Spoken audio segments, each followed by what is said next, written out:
Hi students, welcome to this session. Today we are introducing ourselves to a new concept called recursion. At the end of this session, we are able to define what is recursion and how recursion is implemented in C. Recursion is a programming tool that is one of the most powerful and one of the least understood by beginners of programming. Many objects in mathematics are defined by presenting a process to produce that object. ಅಂದರೆ ಈಗ ಯಾವುದಾದ್ರೂ ಒಂದು ಆಬ್ಜೆಕ್ಟನ್ನು define ಮಾಡಬೇಕು ಅಂತಂದರೆ ಮ್ಯಾಥಮೆಟಿಕ್ಸಲ್ಲಿ produce ಮಾಡುವಂಥ ವಿಧಾನವನ್ನೇ ಅದರ definition ಆಗಿ use ಮಾಡ್ತೀವಿ. ಎಕ್ಸಾಂಪಲ್, ಈಗ ಪೈನ ಡಿಫೈನ್ ಮಾಡಬೇಕು ಅಂತಂದರೆ ಪೈ ಮ್ಯಾಥಮೆಟಿಕಲ್ ಫಂಕ್ಷನ್ ಪೈನ ಡಿಫೈನ್ ಮಾಡಬೇಕು ಅಂತಂದರೆ ನಾವು ಸರ್ಕಂಫರೆನ್ಸು ಮತ್ತು ಡಯಾಮೀಟರು ಅವೆರಡಕ್ಕಿರೋ ರಿಲೇಷನ್ನಿಂದ ಅದನ್ನು ನಾವು ಡಿಫೈನ್ ಮಾಡ್ತೀವಿ. Dividing circumference by it's diameter ಅಂತ ಹೇಳ್ತೀವಿ. ಅದು ಪ್ರೋಸೆಸ್ಸು ಹೌದು, ಡೆಫಿನೇಷನ್ನು ಹೌದು. ಸೊ ಹಾಗೆ ಮ್ಯಾಥಮೆಟಿಕ್ಸಲ್ಲಿ ಯಾವುದಾದ್ರೂ ಕೆಲವು ಆಬ್ಜೆಕ್ಟ್ಸನ್ನು ಡಿಫೈನ್ ಮಾಡುವಾಗ ಅದನ್ನು ಪ್ರೋಸೆಸ್ ಮಾಡುವಂಥ ಕ್ಯಾಲ್ಕುಲೇಟ್ ಮಾಡುವಂಥ ವಿಧಾನವನ್ನೇ ಅದರ ಡೆಫಿನಿಷನ್ನಾಗಿ ನಾವು ಯೂಸ್ ಮಾಡ್ತೀವಿ. Another example of A definition specified by a process is factorial function, which is also plays an important role in mathematics and statistics. What is factorial? Given a positive integer n factorial, ಇದರ ಫ್ಯಾಕ್ಟೋರಿಯಲನ್ನು ಕಂಡುಹಿಡಿಬೇಕು ಅಂತಂದರೆ ನಾವೇನು ಮಾಡ್ತೀವಿ, ಹೆಂಗೆ define ಮಾಡ್ತೀವಿ ಇದನ್ನು? n factorial is defined as the product of all integers between n and 1, n into n minus 1 into n minus 2 into ಹೀಗೆ ಇಲ್ಲಿಗೆ 1 ತನಕ. So it is the product of all integers between n and 1. ಚಿಕ್ಕದೊಂದು example ತೊಗೊಂಡ್ರೆ 5 factorial ಅಂತ ತಗೊಂಡ್ರೆ ಅದೇಂತ ನಾವು define ಮಾಡ್ಬೋದು ಆ ಫಂಕ್ಷನನ್ನು. 5 ಇಂಟು n ಅಂದರೆ 5, n ಮೈನಸ್ 1 ಅಂದರೆ 4, n ಮೈನಸ್ 2 ಅಂದರೆ 3, n ಮೈನಸ್ 3 ಅಂದರೆ 2, n ಮೈನಸ್ 4 ಅಂದರೆ 1 ತನಕ ಬಂತು. ಇದಿಷ್ಟು ಮಲ್ಟಿಪ್ಲೈ ಮಾಡಿದ್ರೆ ನಮಗೆ ಫ್ಯಾಕ್ಟೋರಿಯಲ್ ಆಫ್ ಎನ್ನ ವ್ಯಾಲ್ಯೂ ಸಿಗುತ್ತೆ. ಈ ಥರ ಇದು ಸ್ಮಾಲ್ ನಂಬರ್ಗೆ ಇದು okay. If N is very much big ಆಗಿದ್ದರೆ ಒಂದು ಫಂಕ್ಷನನ್ನು ಫ್ರೇಮ್ ಮಾಡುವಾಗ ಈ ಥರ ನಾವು ತುಂಬ ಉದ್ದಕ್ಕೆ ಬರೀಬೇಕಾಗತ್ತೆ. ಸೊ ಇದನ್ನು ಅವಾಯ್ಡ್ ಮಾಡಲಿಕ್ಕೆ ನಾವೇನು ಮಾಡ್ತೀವಿ, ಮ್ಯಾಥಮೆಟಿಕಲ್ ಫಂಕ್ಷನ್ಸನ್ನು ಫ್ರೇಮ್ ಮಾಡ್ತೀವಿ. ನೋಡಿ, ಇದು ಒಂದು ನಾನು ಈಗಾಗಲೇ ಹೇಳಿದಂಥ function n factorial is equal to 1. ಯಾವಾಗ? If n is equal to 0 ಆಗಿದ್ದರೆ, n ವ್ಯಾಲ್ಯೂ 0 ಆದಾಗ 0 factorial that is equal to 1 ಅಂತ. ಇಲ್ಲದೆ ಇದ್ದರೆ, ಇಫ್ n ಗ್ರೇಟರ್ ದೆನ್ 0 ಇದ್ದರೆ ಅದಕ್ಕೇನು ಫಾರ್ಮುಲಾ ನಾವು ಫ್ರೇಮ್ ಮಾಡ್ತೀವಿ?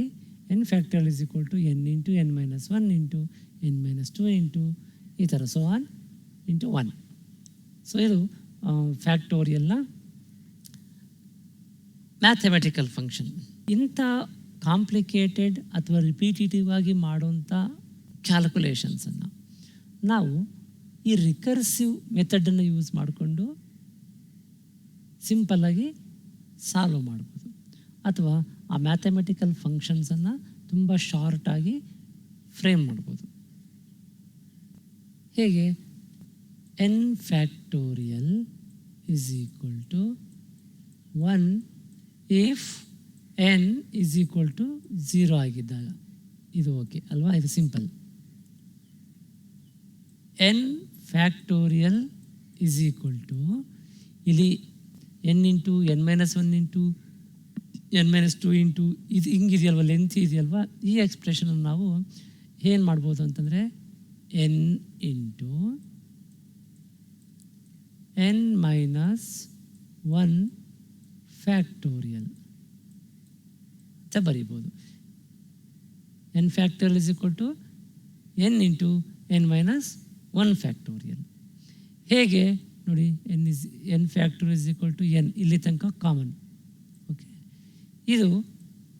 ಇದಿಷ್ಟರ ಬದಲಾಗಿ ನಾವೇನು ಬರೀಬೋದು, n ಮೈನಸ್ 1 ಫ್ಯಾಕ್ಟೋರಿಯಲ್ ಅಂತ ಬರೀಬೋದು. ಈಗ 5 ಫ್ಯಾಕ್ಟೋರಿಯಲ್ ಇಸ್ ಈಕ್ವಲ್ ಟು ಇದನ್ನು 5 ಇಂಟು 4 ಫ್ಯಾಕ್ಟೋರಿಯಲ್ ಅಂತ ಬರೀಬೋದು ಅಲ್ವಾ? ಯಾಕೆ 4 ಫ್ಯಾಕ್ಟೋರಿಯಲ್ ಅಂತಂದರೆ ಅಗೇನ್ 4 ಇಂಟು 3 ಇಂಟು 2 ಇಂಟು 1 ನಾವು ಕ್ಯಾಲ್ಕುಲೇಟ್ ಮಾಡಬೇಕಾಗತ್ತೆ. ನಮಗೆ ಫೈನಲ್ ವ್ಯಾಲ್ಯೂ ಏನು ಚೇಂಜಸ್ ಆಗೋದಿಲ್ಲ. ಸೊ ನಾವೇನು ಮಾಡ್ತೀವಿ, ಇದನ್ನು ಶಾರ್ಟಾಗಿ ಈ ಥರ ಫಂಕ್ಷನ್ನ ಬರಿತೀವಿ. n factorial is equal to n into n minus 1 factorial. ಇಲ್ಲಿ ನೋಡಿ, ಈಗ 0 ಫ್ಯಾಕ್ಟೋರಿಯಲ್ ಇಸ್ ಈಕ್ವಲ್ ಟು ಅದ್ರ ವ್ಯಾಲ್ಯೂ 1. 1 ಫ್ಯಾಕ್ಟೋರಿಯಲ್ ಅಂತಂದರೆ 1 ಇಂಟು 1 ಮೈನಸ್ 1 ಅಂತಂದರೆ 0 ಫ್ಯಾಕ್ಟೋರಿಯಲ್.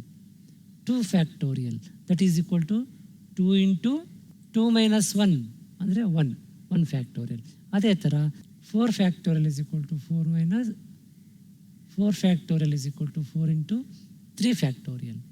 ಇದೇ ಥರ ವ್ಯಾಲ್ಯೂಸನ್ನ ನಾವು ಕಂಟಿನ್ಯೂ ಮಾಡ್ಬೋದು. ಇದನ್ನು ನಾವೀಗ ರಿಕರ್ಸಿವ್ ಡೆಫಿನಿಷನ್ ಅಂತ ಕರಿತೀವಿ. n factorial is equal to 1 if n exactly equals to 0 ಇದ್ದಾಗ. ಅದರ್ವೈಸ್ ಅಂದರೆ ಇಫ್ n ಗ್ರೇಟರ್ ದೆನ್ 0 ಇದ್ದರೆ n factorial is equal to n into n minus 1 factorial. ಇದು ರಿಕರ್ಸಿವ್ ಡೆಫಿನಿಷನ್. ನೋಡಿ, ಈಗ ಒಂದು ಎಕ್ಸಾಂಪಲ್ ತೊಗೊಳ್ಳೋಣ. 5 factorial is equal to 5 into 4 factorial. ಈ formula ಪ್ರಕಾರ ಸಬ್ಸ್ಟಿಟ್ಯೂಟ್ ಮಾಡಿದ್ರೆ, ಓಕೆ, ಇಲ್ಲಿ 4 ಫ್ಯಾಕ್ಟೋರಿಯಲ್ ಇದೆ. ಈಗ n ವ್ಯಾಲ್ಯೂನ 4 ಅಂತ ತಿಳ್ಕೊಂಡ್ರೆ ಮತ್ತೆ ಈ ಫಾರ್ಮುಲಾನ ಅಪ್ಲೈ ಮಾಡ್ಬೋದು ನಾವಿಲ್ಲಿ. So 4 factorial is equal to 4 into 3 factorial. ಯಾಕೆ ಅಂತಂದರೆ n into n minus 1 factorial. ಇಲ್ಲಿ n ವ್ಯಾಲ್ಯೂ 4 ಅಂತಾದರೆ n ಮೈನಸ್ 1 ಅಂದರೆ 3. So 4 into 3 factorial. ಈಗ ಈ 3 ಫ್ಯಾಕ್ಟೋರಿಯಲ್ ವ್ಯಾಲ್ಯೂ ಕಂಡುಹಿಡಿಯೋಣ. That is equal to 3 into 2 factorial. ಈಗ 2 ಫ್ಯಾಕ್ಟೋರಿಯಲ್ ವ್ಯಾಲ್ಯೂ ಕಂಡುಹಿಡಿಯೋಣ. 2 factorial is equal to 2 into 1 factorial. ನೋಡಿ, ನಾವಿಲ್ಲಿ ಸೇಮ್ ಒಂದೇ ಫಂಕ್ಷನನ್ನು ಇದೇ ಕ್ಯಾಲ್ಕುಲೇಷನನ್ನು ರಿಪೀಟೆಡಾಗಿ ಮಾಡ್ತಾಯಿದ್ವಿ. ಇಲ್ಲಿ 4 ಫ್ಯಾಕ್ಟೋರಿಯಲ್ ಬಂತು, ಸೊ ಅದನ್ನು ಫೈಂಡ್ ಔಟ್ ಮಾಡೋಕ್ಕೆ ಹೋದ್ವಿ. ಅದರೊಳಗಡೆ 3 ಫ್ಯಾಕ್ಟೋರಿಯಲ್ ಸಿಕ್ತು, ಸೊ ಅದನ್ನು ಸಾಲ್ವ್ ಮಾಡೋಕ್ಕೆ ಹೋದ್ವಿ. ಅದರೊಳಗಡೆ 2 ಫ್ಯಾಕ್ಟೋರಿಯಲ್ ಬಂತು, ಮತ್ತು 1 ಫ್ಯಾಕ್ಟೋರಿಯಲ್ ಸಿಕ್ತು. 1 factorial is equal to 1 into 0 factorial. 0 factorial is equal to 1. So 1 ಸಿಗೋ ತನಕನೂ ಕೂಡ ನಾವು ಮಾಡಿದ್ದೇನು ಕೆಲಸ, ಇಲ್ಲಿ ಬರೀ ಫ್ಯಾಕ್ಟೋರಿಯಲನ್ನು ಕಂಡುಹಿಡಿಯೋದು. ಅದು ರಿಪೀಟೆಡ್ ಆಗಿ ಅಥವಾ ರಿಪೀಟೇಟಿವ್ ಆಗಿ ನಾವು ಈ ಫಂಕ್ಷನನ್ನು ಪರ್ಫಾರ್ಮ್ ಮಾಡಿದ್ವಿ. n ಫ್ಯಾಕ್ಟೋರಿಯಲನ್ನು ಅದೇನು ಕಡಿಮೆ ಆಗ್ತಾ ಬಂತು ನೋಡಿ. ಫಸ್ಟ್ 4 ಫ್ಯಾಕ್ಟೋರಿಯಲ್ ಇತ್ತು, ಅದಾದಮೇಲೆ 3 ಫ್ಯಾಕ್ಟೋರಿಯಲ್ ರೆಡ್ಯೂಸ್ ಆಯಿತು, 2 ಫ್ಯಾಕ್ಟೋರಿಯಲ್ ರೆಡ್ಯೂಸ್ ಆಯಿತು, 1 ಫ್ಯಾಕ್ಟೋರಿಯಲ್, 0 ಫ್ಯಾಕ್ಟೋರಿಯಲ್, ಫೈನಲಿ 1 ವ್ಯಾಲ್ಯೂ ಬಂತು. ಸೊ 0 ಫ್ಯಾಕ್ಟೋರಿಯಲ್ ಅಂತಂದರೆ ವ್ಯಾಲ್ಯೂ ಏನು 1. ಈ ಜಾಗದಲ್ಲಿ ಸಬ್ಸ್ಟಿಟ್ಯೂಟ್ ಮಾಡ್ತೀನಿ. ಅವಾಗ 1 ಇಂಟು 1 ಫ್ಯಾಕ್ಟೋರಿಯಲ್ ವ್ಯಾಲ್ಯೂ ಏನಾಗುತ್ತೆ, 1 into 1 that is equal to 1. So 1 factorial ಅಂತಂದರೆ 1. ಇಲ್ಲಿ ಸಬ್ಸ್ಟಿಟ್ಯೂಟ್ ಮಾಡೋಣ ಇಲ್ಲಿ, ಓಕೆ. ಈಗ 2 ಫ್ಯಾಕ್ಟೋರಿಯಲ್ ಅಂತಂದರೆ 2 into 1 that is equal to 2. So 2 factorial value 2 substitute ಮಾಡ್ತೀನಿ. 3 ಫ್ಯಾಕ್ಟೋರಿಯಲ್ ಏನಾಗುತ್ತೆ, ಈಗ 3 into 2 that is equal to 6. 3 factorial ಜಾಗದಲ್ಲಿ ಸಬ್ಸ್ಟಿಟ್ಯೂಟ್ ಮಾಡ್ತೀನಿ, ರಿವರ್ಸ್ ಸಬ್ಸ್ಟಿಟ್ಯೂಷನ್. 6 ಆಯಿತು. 4 ಇಂಟು 6 24. 4 factorial value 24. ಅದನ್ನು ಇಲ್ಲಿ ಸಬ್ಸ್ಟಿಟ್ಯೂಟ್ ಮಾಡೋಣ, okay. 5 factorial is equal to 5 into 24 that is equal to 120. ನೋಡಿ, ಇಲ್ಲಿ ನಾವು ಏನು ಮಾಡಿದ್ವಿ ಅಂತ ಒಂದು ಅಬ್ಸರ್ವ್ ಮಾಡಿ. ನಮ್ಮ ಉದ್ದೇಶ ಏನಾಗಿತ್ತು, 5 ಫ್ಯಾಕ್ಟೋರಿಯಲ್ನ ಫೈಂಡ್ ಔಟ್ ಮಾಡಬೇಕಿತ್ತು ವ್ಯಾಲ್ಯೂನ. ನಾವೇನು ಮಾಡಿದ್ವಿ, ಫ್ಯಾಕ್ಟೋರಿಯಲ್ನ ಫೈಂಡ್ ಔಟ್ ಮಾಡಲಿಕ್ಕೆ ಒಂದು ಫಂಕ್ಷನ್ ಬರೆದ್ವಿ. ರಿಪೀಟೆಡ್ಡಾಗಿ ಅದನ್ನು ಎಕ್ಸಿಕ್ಯೂಟ್ ಮಾಡ್ತಾ ಹೋದ್ವಿ. ಪ್ರತಿ ಸ್ಟೆಪ್ಪಲ್ಲಿ ಅದು ರೆಡ್ಯೂಸ್ ಆಗ್ತಾ ಹೋಯಿತು, ಪ್ರಾಬ್ಲಮ್ ರೆಡ್ಯೂಸ್ ಆಗ್ತಾ ಹೋಯಿತು. ಫೈನಲಾಗಿ ನಾವು ಒಂದು ವ್ಯಾಲ್ಯೂ ರೀಚ್ ಆದ್ವಿ 1. ಆ್ಯಕ್ಚುಲಿ ಇದನ್ನು ನಾವು ಬೇಸ್ ಕೇಸ್ ಅಂತ ಹೇಳ್ತೀವಿ. ಬೇಸ್ ಕೇಸ್ ಇದು ಟರ್ಮಿನೇಟಿಂಗ್ ಕಂಡೀಷನ್. ಒಂದು ಫಂಕ್ಷನನ್ನು ರಿಕರ್ಸಿವ್ ಆಗಿ ನಾವು ಸಿಂಪ್ಲಿಫೈ ಮಾಡ್ತಾ ಹೋದಾಗ ಒಂದು ಟರ್ಮಿನಲ್ ಕಂಡೀಷನ್ಗೆ ರೀಚ್ ಆಗ್ತೀವಿ. ಅಲ್ಲಿಗೆ ಈ ಫಂಕ್ಷನನ್ನು ಮತ್ತೆ ಕಾಲ್ ಮಾಡೋದು ಸ್ಟಾಪ್ ಆಗುತ್ತೆ, ಎಂಡ್ ಆಗುತ್ತೆ. ಅದನ್ನು ಬೇಸ್ ಕೇಸ್ ಅಂತ ಹೇಳ್ತೀವಿ. ಅಲ್ಲಿಂದ ವ್ಯಾಲ್ಯೂ ರಿವರ್ಸ್ ಸಬ್ಸ್ಟಿಟ್ಯೂಷನ್ ಮಾಡ್ಕೊಳ್ತಾ ಬರ್ತೀವಿ. ಬಂದಾಗ ನಮಗೆ ಫೈನಲ್ ವ್ಯಾಲ್ಯೂ ಸಿಗುತ್ತೆ 5 factorial that is equal to 120 ಅಂತ. ಈ ಥರ ರಿಪೀಟೇಟಿವ್ ಆಗಿ ನಾವು ಸೇಮ್ ಫಂಕ್ಷನನ್ನೇ ಕಾಲ್ ಮಾಡ್ತೀವಲ್ವ, ಈ ಪ್ರೊಸೆಸ್ಸನ್ನು ನಾವು ರಿಕರ್ಸಿವ್ ಡೆಫಿನಿಷನ್ ಅಂತ ಹೇಳ್ತೀವಿ. ಡೆಫಿನಿಷನ್ ನೋಡೋಣ. ರಿಕರ್ಷನ್ ಅಂತಂದ್ರೆ ಏನು ಅಂತ. Recursion is the process of solving problem by reducing it to smaller versions of itself is called recursion. ನೋಡಿ, ನಾವೇನು ಮಾಡಿದ್ವಿ, ಇಲ್ಲಿ ಕೊಟ್ಟಿರೋ ಪ್ರಾಬ್ಲಮ್ ಏನಿದೆ 5 ಫ್ಯಾಕ್ಟೋರಿಯಲ್ ಅಂತ, ಅದನ್ನು ರಿಪೀಟೆಡ್ ಆಗಿ ನಾವೇನು ಮಾಡ್ತೀವಿ, ಅದರ ಸ್ಮಾಲರ್ ವರ್ಷನ್ಸ್ ಆಗಿ ಸಿಂಪ್ಲಿಫೈ ಮಾಡ್ತಾ ಹೋದ್ವಿ. ಇಲ್ಲಿ 5 ಫ್ಯಾಕ್ಟೋರಿಯಲ್ ಆಯಿತಾ, ಅದನ್ನ ಸಾಲ್ವ್ ಮಾಡೋಕ್ಕೆ ಹೋದಾಗ ನಮಗೆ 4 ಫ್ಯಾಕ್ಟೋರಿಯಲ್ ಸಿಕ್ತು. ಅದನ್ನ 3 ಫ್ಯಾಕ್ಟೋರಿಯಲ್ ಆಗಿ ರಿಡ್ಯೂಸ್ ಮಾಡಿದ್ವಿ, 2 ಫ್ಯಾಕ್ಟೋರಿಯಲ್, 1 ಫ್ಯಾಕ್ಟೋರಿಯಲ್. ಈ ಥರ ಪ್ರತಿ ಸ್ಟೆಪ್ಪಲ್ಲೂ ಪ್ರಾಬ್ಲಮ್ ಏನಾಗ್ತಾ ಹೋಗುತ್ತೆ, ಸಿಂಪ್ಲರ್ ಆಗ್ತಾ ಹೋಗುತ್ತೆ, ರಿಡ್ಯೂಸ್ ಮಾಡ್ತಾ ಹೋಗ್ತೀವಿ. ಸೊ ಅದೇ ಇಲ್ಲಿ ಅರ್ಥ. The process of solving a problem by reducing it to smaller versions of itself. ಇಲ್ಲಿ ಸ್ಮಾಲರ್ ವರ್ಷನ್ ಆಯಿತು, ಬಟ್ ಫಂಕ್ಷನ್ ಅದೇ ಫ್ಯಾಕ್ಟೋರಿಯಲ್ ಫಂಕ್ಷನ್ನೇ.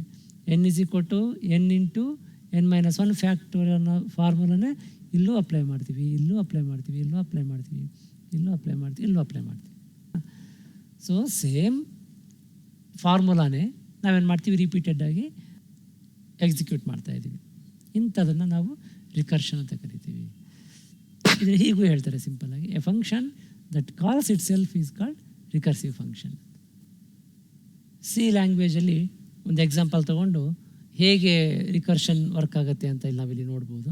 ಅದರ ಓವರ್ ವ್ಯೂ ಏನಿದೆ ಅಂತ ನೋಡಿ. ಇದು ರಿಕರ್ಸಿವ್ ಫಂಕ್ಷನ್. ನಾವಲ್ಲಿ 5 ಫ್ಯಾಕ್ಟೋರಿಯಲ್ ಅಂತ ಯೂಸ್ ಮಾಡಿದ್ವಲ್ವಾ, ಅದಕ್ಕೊಂದು ಫಂಕ್ಷನನ್ನು ಬರೀಬೇಕಾಗತ್ತೆ ನಾವು. ಅದಕ್ಕೊಂದು ಫಂಕ್ಷನ್ ನೇಮ್ ಕೊಡ್ತೀವಿ. ಇಲ್ಲಿ ಎಕ್ಸಾಂಪಲ್ ಇಂಟೀಜರ್ ಫ್ಯಾಕ್ಟೋರಿಯಲ್ಗೆ ನಾವು ಸಿಂಪಲಾಗಿ ಫ್ಯಾಕ್ಟ್ ಅಂತ ಕೊಡ್ತೀವಿ ಫಂಕ್ಷನ್ ನೇಮ್.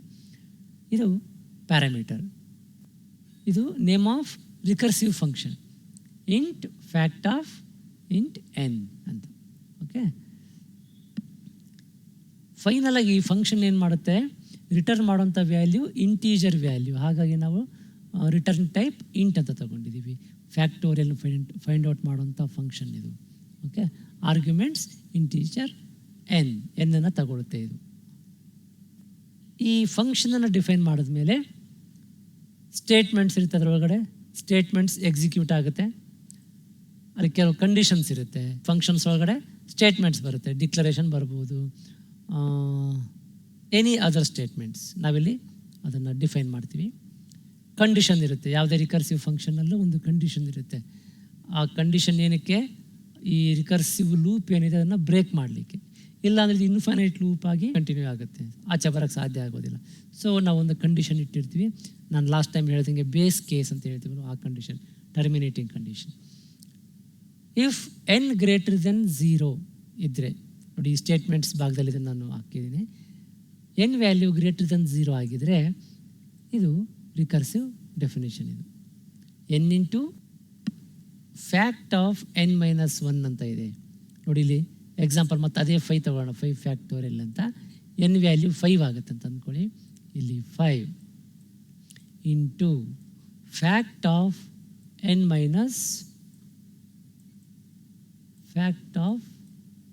n-1 ಅಂತಂದರೆ 4. ಓಕೆ, ಈಗ ಇವೆರಡು ಮಲ್ಟಿಪ್ಲೈ ಆಗಬೇಕು. 5 ಇಂಟು ಫ್ಯಾಕ್ಟ್ ಆಫ್ 4. ಫ್ಯಾಕ್ಟ್ ಅಂದ ತಕ್ಷಣ ಪುನಃ ಇಲ್ಲಿ ನೋಡಿ ಫಂಕ್ಷನ್ ನೇಮ್, ಅದು ಫಂಕ್ಷನ್ ಕಾಲ್ ಆ್ಯಕ್ಚುಲಿ ಅದು. ಸೊ ಈ ಫಂಕ್ಷನ್ ಕಾಲ್ ಆಗುತ್ತೆ. Again calling A function within A function. ಈ ಫ್ಯಾಕ್ಟ್ ಅನ್ನೋ ಫಂಕ್ಷನ್ ಒಳಗಡೆ ಮತ್ತೆ ನಾವು ಫಂಕ್ಷನ್ ಕಾಲ್ ಮಾಡ್ತಾ ಇದ್ದೀವಿ. ಸೊ ಇಲ್ಲಿ n ವ್ಯಾಲ್ಯೂ 4 ಆಗಿ, ಈ ಪ್ಯಾರಾಮೀಟರ್ 4 ಇಲ್ಲಿ. ಓಕೆ, 4. ಮತ್ತು ಇಫ್ n ಗ್ರೇಟರ್ ದೆನ್ 0, ಹೌದು 4 ಗ್ರೇಟರ್ ದೆನ್ 0 ಇದೆ. ಮತ್ತು n ವ್ಯಾಲ್ಯೂ ಏನಿಲ್ಲಿ 4 into fact of n minus 1 ಅಂತಂದರೆ 4 minus 1 that is equal to 3. Okay, ಇಲ್ಲಿ ಮಲ್ಟಿಪ್ಲೈ ಮಾಡುವಾಗ ಮತ್ತೆ ಫಂಕ್ಷನ್ ಕಾಲ್ ಫ್ಯಾಕ್ಟ್ ಮತ್ತೆ ಫಂಕ್ಷನ್ ಕಾಲ್ ಆಗುತ್ತೆ. ಎನ್ ವ್ಯಾಲ್ಯೂ ಏನಿಲ್ಲಿ 3. Again n greater than 0, 3 into fact of n minus 1 ಅಂತಂದರೆ 2. ಫ್ಯಾಕ್ಟ್ ಮತ್ತೆ ಕಾಲ್ ಆಗುತ್ತೆ. Okay, 2 into fact of n minus 1 ಅಂದರೆ 1. Function call n value 1 into fact of n minus 1 that is equal to 0. Okay, ಮತ್ತೆ fact function call ಆಗುತ್ತೆ. ಇಲ್ಲಿ N value 0. ನೋಡಿ, if N greater than 0 ಇದ್ದರೆ ಮಾತ್ರ ಫ್ಯಾಕ್ಟ್ ಏನಾಗುತ್ತೆ, ಫಂಕ್ಷನ್ ಕಾಲ್ ಆಗುತ್ತೆ. ಮತ್ತೆ ಇಲ್ಲ ಅಂತಂದರೆ ರಿಟರ್ನ್ 1 ವ್ಯಾಲ್ಯೂ ರಿಟರ್ನ್ ಆಗುತ್ತೆ. ಎಲ್ಲಿಗೆ? ಯಾವುದು ಫಂಕ್ಷನ್ ಕಾಲ್ ಮಾಡಿತ್ತಲ್ವಾ ಅಲ್ಲಿಗೆ. ಸೊ ಇಲ್ಲಿಂದ ವ್ಯಾಲ್ಯೂ 1 ರಿಟರ್ನ್ ಆಗುತ್ತೆ. ಏನು? 1 ಅಂತ. 1. ಈ ಫ್ಯಾಕ್ಟ್ ಆಫ್ 0 ಅಂತ ಇದೆಯಲ್ವ, ಇದೆಲ್ಲದ್ರ ಬದಲಿಗೆ 1 ರಿಪ್ಲೇಸ್ ಆಗುತ್ತೆ. 1 ಇಂಟು 1 2. ಅದೆಲ್ಲಿ ಎಲ್ಲಿ ರಿಟರ್ನ್ ಆಗುತ್ತೆ? ಕಾಲ್ ಮಾಡಿದ್ದು ಈ ಫಂಕ್ಷನ್ ತಾನೇ, ಅಲ್ಲಿಗೆ ರಿಟರ್ನ್ ಆಗುತ್ತೆ. ಸೊ ಅಲ್ಲಿಗೆ ವ್ಯಾಲ್ಯೂ 1 ಬಂತು. 1 into 2 that is equal to 2. ಅದು ಪ್ರೀವಿಯಸ್ ಫಂಕ್ಷನ್ಗೆ ರಿಟರ್ನ್ ಆಗುತ್ತೆ. ಸೊ ಇದೆಲ್ಲದ್ರ ಬದಲಿಗೆ 2 ಅಂತ. 3 ಇಂಟು 2 6. ಅದಿಲ್ಲಿ ರಿಟರ್ನ್ ಆಗುತ್ತೆ ಪ್ರೀವಿಯಸ್ ಫಂಕ್ಷನ್ಗೆ 6. 4 ಇಂಟು 6 24. ಅದು ಈ ಫಂಕ್ಷನ್ಗೆ ರಿಟರ್ನ್ ಆಗುತ್ತೆ 24. 5 ಇಂಟು 24 ಅದು 120. ರಿಟರ್ನ್ 120. ಮೇನ್ ಪ್ರೋಗ್ರಾಮ್ಗೆ 120 ರಿಟರ್ನ್ ಆಗುತ್ತೆ. ಅಲ್ಲಿಗೆ ನಮಗೆ 5 ಫ್ಯಾಕ್ಟೋರಿಯಲ್ ವ್ಯಾಲ್ಯೂ ಸಿಗುತ್ತೆ. ಈ ಥರ ಒಂದು ಫಂಕ್ಷನನ್ನು ಬರಿತೀವಿ, ಅದನ್ನೇ ಆ ಫಂಕ್ಷನ್ ಒಳಗಡೆ ಮತ್ತೆ ಮತ್ತೆ ಕಾಲ್ ಮಾಡ್ತೀವಿ. ಇಲ್ಲಿಗೆ ಈ ಕಂಡೀಷನ್ ಟ್ರೂ ಆಗಿರೋವರೆಗೂ. ಯಾವಾಗ ಕಂಡೀಷನ್ ಫಾಲ್ಸ್ ಆಯಿತು, ರಿಮೈನಿಂಗ್ ಸ್ಟೇಟ್ಮೆಂಟ್ಸು ಎಕ್ಸಿಕ್ಯೂಟ್ ಆಗುತ್ತೆ. ಈ ಫಂಕ್ಷನ್ನಿಂದ ಈ ಫ್ಯಾಕ್ಟ್ ಫಂಕ್ಷನ್ ಏನಿದೆ ಇದರ ಆಚೆ ಇರುವಂಥ ಸ್ಟೇಟ್ಮೆಂಟ್ಸು ಎಕ್ಸಿಕ್ಯೂಟ್ ಆಗುತ್ತೆ. ಕೊನೆಗೆ ಈ ಪ್ರೋಗ್ರಾಮ್ ಸ್ಟಾಪ್ ಆಗುತ್ತೆ. ಸೊ ಹೀಗೆ ಒಂದು ರಿಕರ್ಸಿವ್ ಫಂಕ್ಷನ್ ವರ್ಕ್ ಆಗುತ್ತೆ. ಇಲ್ಲಿ ಬೇಸ್ ಕಂಡೀಷನ್ ಅಂತ ನಾನು ಒಂದು ವರ್ಡ್ ಯೂಸ್ ಮಾಡಿದೆ. ಯಾವುದೇ ರಿಕರ್ಸಿವ್ ಫಂಕ್ಷನ್ನಲ್ಲೂ ಬೇಸ್ ಕಂಡೀಷನ್ ಈಸ್ ಮಸ್ಟ್, ಅದಿರಲೇಬೇಕು. ಏನು ಹಾಗಂದರೆ, a base case is a special case where solution can be obtained without using recursion. ನೋಡಿ, ಬೇಸ್ ಕೇಸ್ ಸಿಗೋ ತನಕನೂ ರಿಕರ್ಸಿವ್ ಆಗಿ ನಾವು ಸೇಮ್ ಫಂಕ್ಷನನ್ನು ಕಾಲ್ ಮಾಡ್ತಾಯಿದ್ವಿ. ಆದರೆ ಬೇಸ್ ಕೇಸ್ ಸಿಕ್ಕಾಗ ಅದು ರಿಕರ್ಷನ್ ಕಾಲ್ ಮಾಡೋದಿಲ್ಲ.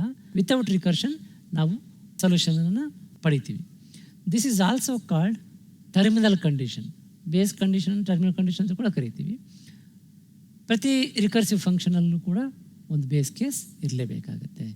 ಇದು ಎರಡು ಉದ್ದೇಶಗಳಿದೆ ಇದಕ್ಕೆ. ಬೇಸ್ ಕೇಸ್ ಯಾಕೆ ಹಾಕಿರ್ತೀವಿ ರಿಕರ್ಸಿವ್ ಫಂಕ್ಷನಲ್ಲಿ ಅಂತ. It acts as terminating condition. ಆ ರಿಕರ್ಸಿವ್ ಲೂಪು ಟರ್ಮಿನೇಟ್ ಆಗೋದು ಈ ಕಂಡೀಷನ್ ಸಿಕ್ಕ ಮೇಲೆ. ಆಮೇಲೆ ಎರಡನೇದು, the recursive function obtains the solution from the base case it reaches. ಯಾವಾಗ ಅದು ಬೇಸ್ ಕೇಸ್ ರೀಚ್ ಆಗುತ್ತೆ ರಿಕರ್ಸಿವ್ ಫಂಕ್ಷನ್, ಅಲ್ಲಿಂದ ಸೊಲ್ಯೂಷನ್ ಸಿಗ್ತಾ ಹೋಗುತ್ತೆ. ಯಾವಾಗ ನಾವು 0 ಫ್ಯಾಕ್ಟೋರಿಯಲ್ ಇಸ್ ಈಕ್ವಲ್ ಟು 1 ಅಂತ ಸಿಕ್ತು ನಮಗೆ ಪ್ರೀವಿಯಸ್ ಎಕ್ಸಾಂಪಲ್ಲಿ, ಅಲ್ಲಿಂದ ರಿವರ್ಸ್ ಸಬ್ಸ್ಟಿಟ್ಯೂಷನ್ ಆಗ್ತಾ ನಮಗೆ ಸೊಲ್ಯೂಷನ್ ಸಿಗುತ್ತೆ. ಇನ್ನು ಜನರಲ್ ಕೇಸ್, ಬೇಸ್ ಕೇಸ್ ಮತ್ತು ಜನರಲ್ ಕೇಸ್, ಯಾವುದೇ ರಿಕರ್ಸಿವ್ ಫಂಕ್ಷನ್ನ ಡಿಫೈನ್ ಮಾಡುವಾಗ ನಾವು ಇವೆರಡು ಕಾಂಪೊನೆಂಟ್ಸನ್ನು ಫ್ರೇಮ್ ಮಾಡ್ತೀವಿ. ಒಂದು ಬೇಸ್ ಕೇಸ್, ಇನ್ನೊಂದು general case. In any recursive function the part of the function except base case ಬಿಟ್ಟು ಉಳಿದಿದ್ದೆಲ್ಲವೂ ಕೂಡ ಜನರಲ್ ಕೇಸ್ ಅಂತ ಕರಿತೀವಿ. ಸಿಂಪಲಾಗಿ ಹೇಳಬೇಕು ಅಂತಂದರೆ ಇದರಲ್ಲಿ ಏನಿರುತ್ತೆ, the logic required to reduce the size. Recursive ಫಂಕ್ಷನ್ನಲ್ಲಿ ಒಂದು ಪ್ರಾಬ್ಲಮನ್ನು ರಿಡ್ಯೂಸ್ ಮಾಡಲಿಕ್ಕೆ, ಅದರ ಸೈಜನ್ನು ರಿಡ್ಯೂಸ್ ಮಾಡಲಿಕ್ಕೆ ಏನು ಲಾಜಿಕ್ ಬೇಕಲ್ವಾ, ಅದು ಈ ಜನರಲ್ ಕೇಸಲ್ಲಿರುತ್ತೆ. ಇಲ್ಲಿ ಯಾವುದು general case? n into fact of n-1. ಈ ಸ್ಟೇಟ್ಮೆಂಟ್ ಎಕ್ಸಿಕ್ಯೂಟ್ ಆಗೋವಾಗ ಗಿವನ್ ಪ್ರಾಬ್ಲಮ್ಮು ಸ್ಮಾಲರ್ ಸೈಜ್ಗೆ ರೆಡ್ಯೂಸ್ ಆಗ್ತಾ ಹೋಗುತ್ತೆ. 5 ಇದ್ದಿದ್ದು 4 ಆಗುತ್ತೆ, 3 ಆಗುತ್ತೆ, 2 ಆಗುತ್ತೆ, 1 ಆಗುತ್ತೆ, ಈ ಥರ. ಸೊ ಇದು ಏನು ಜನರಲ್ ಕೇಸ್. ಓಕೆ, ಇಲ್ಲಿ ತಗೊಂಡ್ರೆ ನೋಡಿ, ಇದು ಜನರಲ್ ಕೇಸ್. ಜನರಲ್ ಕೇಸ್ ಇದು base case. n factorial is equal to 1 ಯಾವಾಗ ಆಗುತ್ತೆ? n ಇಸ್ ಈಕ್ವಲ್ ಟು 0 ಇದ್ದಾಗ. ಇದು ಬೇಸ್ ಕೇಸ್. 0 ಇದ್ದಾಗ n ಫ್ಯಾಕ್ಟೋರಿಯಲ್ 1 ಆಗುತ್ತೆ. ಅಲ್ಲಿ ರೀಚ್ ಆಗೋ ತನಕನೂ ಕೂಡ ನೋಡಿ 0 ಫ್ಯಾಕ್ಟೋರಿಯಲ್, ಇದು ಬೇಸ್ ಕೇಸ್. ಇನ್ನು ಉಳಿದಿರೋ ಎಲ್ಲ ಪ್ರೋಸೆಸ್ಸು ಜನರಲ್ ಕೇಸ್ ಮೇಲೆ ರನ್ ಆಗುತ್ತೆ. Here each time the function is called, the size of the problem is reduced. ಈ ಕೊಟ್ಟಿರೋ ಪ್ರಾಬ್ಲಮಲ್ಲಿ fact n is equal to 1 ಯಾವಾಗ? n ಇಸ್ ಈಕ್ವಲ್ ಟು 0 ಇದ್ದಾಗ ಇದು base case. n into fact of n minus 1 when n greater than 0 ಇದ್ದರೆ ಇದು general case. Recursion ನಾನು ಈಗಾಗಲೇ ಹೇಳ್ದಂಗೆ ತುಂಬ ಇಂಪಾರ್ಟೆಂಟ್ ಕಾನ್ಸೆಪ್ಟ್ ಅದು. ಬಿಗಿನರ್ಸ್ಗೆ ತುಂಬ ಕಡಿಮೆ ಅರ್ಥ ಆಗುವಂಥ ಕಾನ್ಸೆಪ್ಟ್ ಅದು. ಬಟ್ ರಿಕರ್ಷನ್ನ ಯೂಸ್ ಮಾಡಿಕೊಂಡು ನಾವು ದೊಡ್ಡ ದೊಡ್ಡ ಪ್ರಾಬ್ಲಮ್ಸನ್ನು ಕಡಿಮೆ ಸಮಯದಲ್ಲಿ ಲೆಸ್ಸರ್ ಕಾಂಪ್ಲೆಕ್ಸಿಟಿನಲ್ಲಿ ನಾವು ಎಕ್ಸಿಕ್ಯೂಟ್ ಮಾಡ್ಬೋದು. ಸಿ ಪ್ರೋಗ್ರಾಮಿಂಗು ಕೂಡ ರಿಕರ್ಷನನ್ನು ಸಪೋರ್ಟ್ ಮಾಡುತ್ತೆ. ಬಟ್ ಏನು ಕೇರ್ಫುಲ್ ಆಗಿರಬೇಕು ನಾವಿಲ್ಲಿ ಸಿ ಪ್ರೋಗ್ರಾಮಿಂಗ್ ಬರೆಯುವಾಗ ಅಂತಂದರೆ, ಬೇಸ್ ಕೇಸನ್ನು ತಪ್ಪದೇ ಮೆನ್ಷನ್ ಮಾಡಬೇಕು. ಬೇಸ್ ಕೇಸ್ ಇಲ್ಲ ಅಂತಂದರೆ ಇದು ಇನ್ಫೈನೈಟ್ ಆಗಿ ಈ ಫ್ಯಾಕ್ಟ್ ಅನ್ನೋ ಫಂಕ್ಷನ್ನು ಎಕ್ಸಿಕ್ಯೂಟ್ ಆಗ್ತಾ ಹೋಗುತ್ತೆ, ಎಂಡ್ ಆಗೋದೇ ಇಲ್ಲ. ಸೊ ಹಾಗಾಗಿ ನಾವು ಈ ಕಂಡೀಷನನ್ನು ಹಾಕಿರಲೇಬೇಕು ಬೇಸ್ ಕೇಸನ್ನು. ಯಾಕೆ ಹೇಳಿ? n is equal to n minus 1 ಅಂತಂದರೆ ನೆಗೆಟಿವ್ ಇಂಟೀಜರ್ಸ್ ಕೂಡ ತಗೋಬೋದು. ಸೊ ಹಾಗಾಗಿ ಇನ್ಫೈನೈಟ್ ನಂಬರ್ ಆಫ್ ಇಂಟೀಜರ್ಸನ್ನು ತಗೊಳ್ತಾ ಅದು ಎಕ್ಸಿಕ್ಯೂಟ್ ಆಗ್ತಾನೆ ಇರುತ್ತೆ. ಹಾಗಾಗಿ ನಾವು ನಮ್ಮ ಪ್ರೋಗ್ರಾಮಲ್ಲಿ ಒಂದು ಬೇಸ್ ಕೇಸನ್ನು ಮೆನ್ಷನ್ ಮಾಡಲೇಬೇಕು. Recursive functions are very useful to solve many mathematical problems such as calculating the factorial. ಅದರ ಗ್ಲಿಂಪ್ಸನ್ನು ಇವತ್ತು ನಾವು ನೋಡಿದ್ವಿ ಫ್ಯಾಕ್ಟೋರಿಯಲ್ದು. ಆಮೇಲೆ Fibonacci series, GCD, tower of Hanoi, ಈ ಥರ ತುಂಬ ನಂಬರ್ ಆಫ್ ಕಾಂಪ್ಲಿಕೇಟೆಡ್ ಪ್ರೋಗ್ರಾಮ್ಸನ್ನು ನಾವು ರಿಕರ್ಷನನ್ನು ಯೂಸ್ ಮಾಡಿಕೊಂಡು ಇಂಪ್ಲಿಮೆಂಟ್ ಮಾಡ್ತೀವಿ. ಅದನ್ನು ನಾವು ಆ್ಯಕ್ಚುಲಿ ನೆಕ್ಸ್ಟ್ ಸೆಷನ್ಸಲ್ಲಿ 1 by 1 ಕಲಿತಾ ಹೋಗ್ತೀವಿ. ಮುಂದಿನ ಸೆಷನ್ನಲ್ಲಿ ಹೊಸದೊಂದು ರಿಕರ್ಷನ್ ಎಕ್ಸಾಂಪಲ್ ಜೊತೆ ಸಿಗೋಣ. Until then, thank you.